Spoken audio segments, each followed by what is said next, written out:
Welcome back. One final point before we go tonight. This Saturday is the March for Our Lives, not the March for Life. That's the protest against abortion to celebrate and honor the 60 million lives lost to abortion since 1973. The media ignores that march.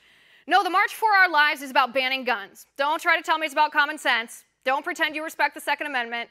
Don't act like law-abiding gun owners are paranoid about losing their guns. Don't lie to us and pretend you have no intention of taking our guns away from us. Your march is about banning guns, period. If you are actually looking to solve the problem of school violence and mass shootings, prove it. If you actually want to solve gun violence, you wouldn't be coming after our guns. You wouldn't be hosting a rally targeting AR-15s when only 2% of murders in our country are committed with AR-15s.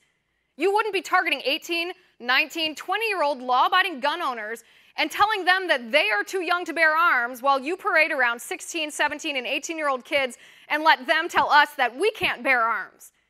If you were actually looking for a way to solve school shootings like the one in Parkland, Florida, you wouldn't even be looking at guns. You'd be talking about why this attack happened in the first place, why the shooter was able to get his hands on a gun, why we have gun-free zones in schools when 98.4% of mass shootings happen in gun-free zones, why Coach Aaron Feis, who died protecting his students, wasn't allowed to conceal carry his firearm on campus so that he actually had a fighting chance to save lives. Where's your legislation to fix that? The FBI was tipped off about a terror threat Nikolas Cruz posted on YouTube saying he wanted to be a professional school shooter. The FBI did nothing. They didn't monitor Cruz. They didn't even refer the case to the Miami field office. Where's your protest about that? A person close to Cruz called the FBI tip line a month before the attack, warning them Cruz was going to be a school shooter. The FBI did nothing, except they did put two and two together. They knew that Cruz was the same Cruz who posted the YouTube comment, and still the FBI did nothing. Where's your protest about that? The Broward County Sheriff's Office responded 39 times to calls about Nikolas Cruz's violence. They suspended 2 of their deputies for responding improperly to these calls. Where's your protest about that? The deputy at the school resource officer, Scott Peterson, refused to talk to the state social services about some incident involving Cruz. So, the Florida Family Services declared Cruz to be stable, even though he clearly was not.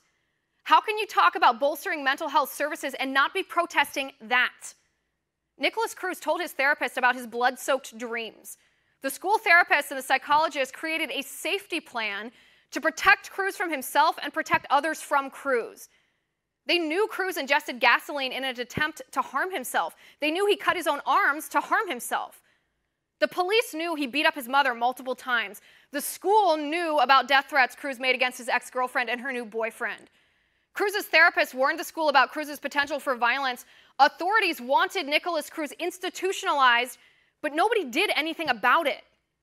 The school's policy was to let students off the hook after they misbehaved or committed crimes so that the crime rate in the county wasn't so high. Then the day of the shooting, the school deputy didn't enter the building, violating police policy. 3 more deputies arrived on the scene and they didn't enter the building, violating police policy. How much neglect do you need to protest what actually allowed this attack to happen? It wasn't the gun. Nikolas Cruz should never have been able to get his hands on a gun. If even one of these people at the school, the sheriff's office, or the FBI had done their job and responded according to the law when Nikolas Cruz was violent.